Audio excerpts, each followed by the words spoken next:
ओम शांति। मीठे बच्चे, तुमने रावण की मत पर बाप की ग्लानि की तो भारत कोड़ी तुल्य बना। अब उसे पहचान कर याद करो तो धनवान बन जाएंगे। प्रश्न है, सीढ़ी के चित्र में कौन सा वंडरफुल राज समाया हुआ है? उत्तर, आधा कल्प है भक्ति की डांस और आधा कल्प है ज्ञान की डांस। जब भक्ति की डांस होती है तो ज्ञान की डांस नहीं, और जब ज्ञान की होती है तो भक्ति की नहीं। आधा कल्प रावण की प्रालब्ध चलती और आधा कल्प तुम बच्चे प्रालब्ध भोगते हो। यह गुह्य राज सीढ़ी के चित्र में समाया हुआ है। गीत बजा है ओम नमो शिवाय। ओम शांति। बाप बैठ समझाते हैं, सत्युग त्रेता में भक्ति होती नहीं, भक्ति शुरू होती है द्वापर से। जब भक्ति शुरू होती है तो ज्ञान की प्रालब्ध पूरी हो जाती है, फिर उतरती कला होती है। कैसे उतरते हैं सो बाप बैठ समझाते हैं। मैं कल्प कल्प आकर बच्चों को कहता हूँ, तुम बच्चों ने हमारी बहुत ही ग्लानि कर दी है। जब जब भारत में इस आदि सनातन देवी देवता धर्म की बहुत ग्लानि होती है तब मैं आता हूँ। ग्लानि किसको कहा जाता है वह भी समझाते हैं। बाप कहते हैं, मैं विकारी नरकवासी भारत को आकर कल्प कल्प स्वर्गवासी बनाता हूँ। तुम मेरी ग्लानि असुरी मत पर करने के कारण कितने कंगाल बन गए हो। राम राज्य था, अभी है रावण राज्य, जिसको हार और जीत दिन और रात कहा जाता है। अब विचार करो कि मैं कब आऊं। जो देवता थे शक्ल मनुष्य की और सीरत देवताओं की थी। अब सूरत बल मनुष्य की है, सीरत आसुरी है, क्योंकि परलौकिक बाप को ही नहीं जानते। बाप की ग्लानि करते करते बिल्कुल ही कौड़ी तुल्य बन गए हैं। ऐसी हालत जब होती है बाप कहते हैं, तब मैं आता हूँ। सीढ़ी ठीक बनी हुई है, हर एक चीज सतो प्रधान सतो रजो तमो बनती है, खाद पड़ती जाती है। तुम बच्चों को समझाया तो बहुत अच्छी रीति जाता है, परंतु धारणा कम होती है। कोई अच्छे अनुभवी हैं जिनकी धारणा बड़ी अच्छी होती है, नंबरवार तो होते हैं ना।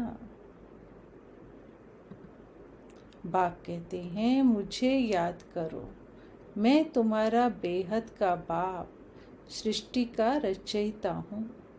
मुझे याद करने से तुमको बेहद का वर्षा मिलेगा। याद से ही खाद निकलेगी।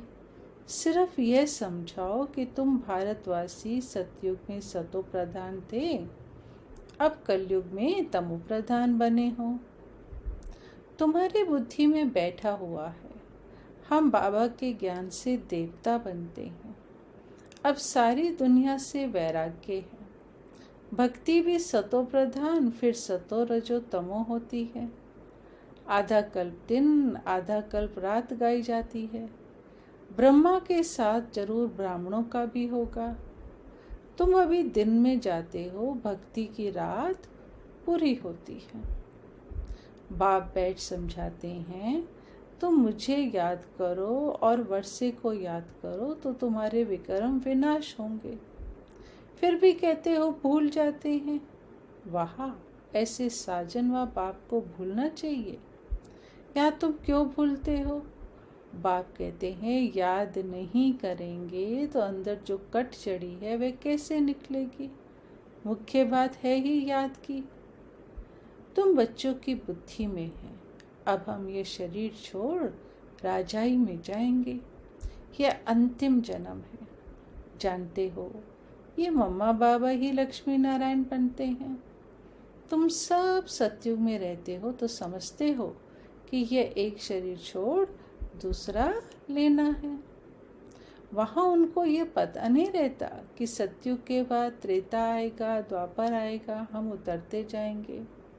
वहाँ आत्म अभिमानी रहते हैं, फिर आत्म अभिमानी से देह अभिमानी बन जाते। ये नॉलेज सिर्फ तुम ब्राह्मणों को है और कोई के पास नहीं है।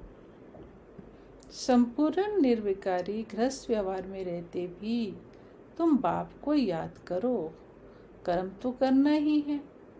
बुद्धि का योग बाप के साथ लगा रहे।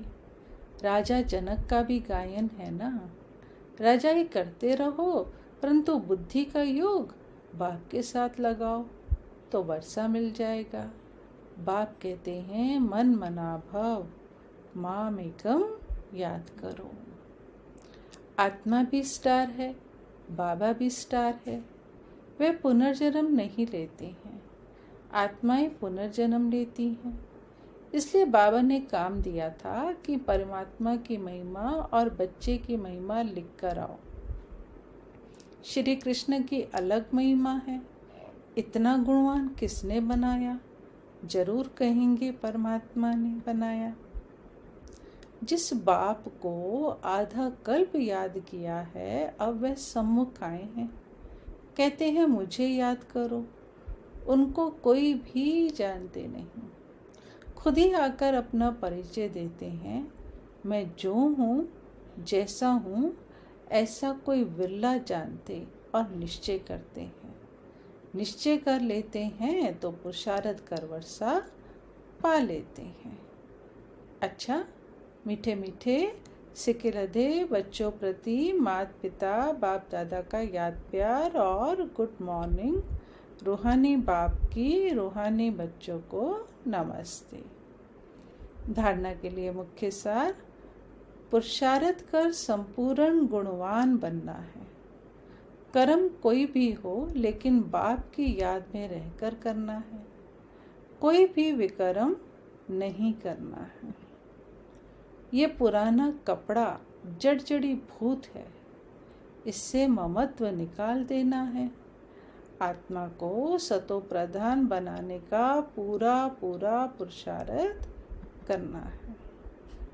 वरदान, करना और कहना इन दो को समान बनाकर क्वालिटी की सेवा करने वाले सच्चे सेवाधारी भव।